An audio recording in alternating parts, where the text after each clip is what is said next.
আল্লাহ পাকের কাছে অনেক অনেক শুকরিয়া। আরও একটি রোজা শেষ করলাম আলহামদুলিল্লাহ।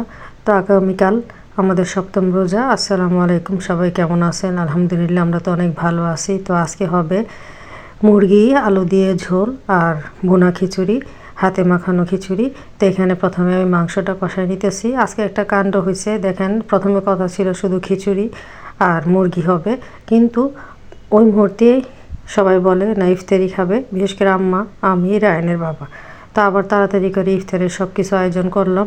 বুট বড়া, বেগুনি, আলুর চপ। আর যারা যারা আমার ভিডিও দেখেন তারা তো অবশ্যই জানেন আমাদের খুবই পছন্দের ইফতার, এবং প্রায় প্রতিদিনই আমাদের মেনুতে বুট বড়া, বেগুনি, আলুর চপ থাকে। এগুলো হলেই আমাদের চলে আলহামদুলিল্লাহ, আমাদের আর অন্য কিছু প্রয়োজন নেই। তো এখানে আমি সব কিছু একসাথে দিয়ে মেখে খিচুড়িটা বসাই দিব। আর মাত্র 15 মিনিট সময় আছে।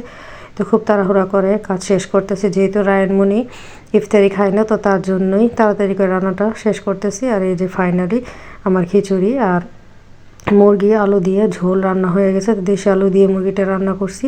আর এই যে আমাদের ইফতার। তো সবাই ভালো থাকবেন, আল্লাহ হাফেজ।